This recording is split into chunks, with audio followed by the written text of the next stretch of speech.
So a young couple from Franklin moved to New York City, start a family, then move back to Franklin. That sounds like quite the leap, doesn't it? Well, then add this on top of the situation.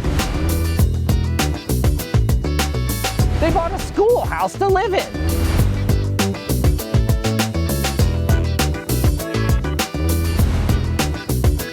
How did the idea of a schoolhouse to live in come about? Yeah, so my husband Sean and I, we're both from Franklin. We were living in New York for 10 years, and we always wanted to move back to the Midwest and find a quirky old house and fix it up. Right. When our son was born, I said to my husband, I was like, remember that school over out by the horse park? And we couldn't find it anywhere on the internet and kind of just gave up. And then August 2021, the realtor that we had talked to, who's our friend, sent me an email and said, "Don't judge me." He thought that the school was too weird to send to me, but I stood up and I freaked out. I started sweating. I called my mom and I was like, "Mom, that school, it's for sale." And so we bought it without even seeing it. My parents came and saw it, and then we've been fixing it up for the last 2 years. Yeah. You knew about this growing up. Did you was it haunted or was it? I always just thought it was really cool.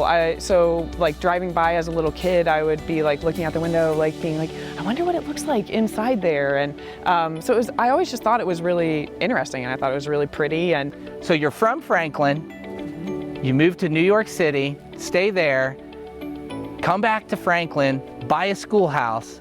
How many people think you're crazy?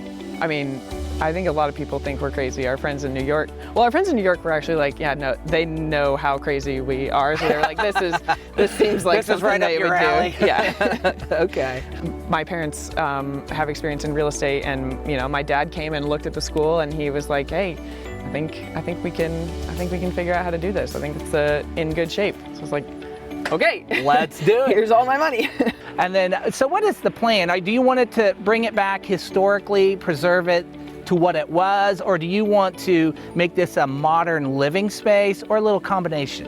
I think it's a little combination. The exterior, we're trying to make it look the way that it looked, when it was a school. But I think the inside, we are definitely honoring that it was a school, trying to get old pieces and old lighting and things that would have been in municipal buildings. So I think eventually we'll have an apartment for parents and Right. have that kind of multi-family. Doing research, did you find anything historically interesting? Yeah, so the owner that had the school before actually was a student here, and so there's a little program from when they had a reunion in the 80s of all the students who went here, and so Wow. there are a lot of memories from the students telling stories, and there was weird things two of the boys talked about attaching a live wire to the boiler or the engine and attaching it to the teacher's door, and I'm like, that would not happen in Wow. 2023. So there were stories like that of kids getting here by horse and wagon, Right. and just the changes that the school went through. Thank you so much for sharing your story with us. This is just so interesting.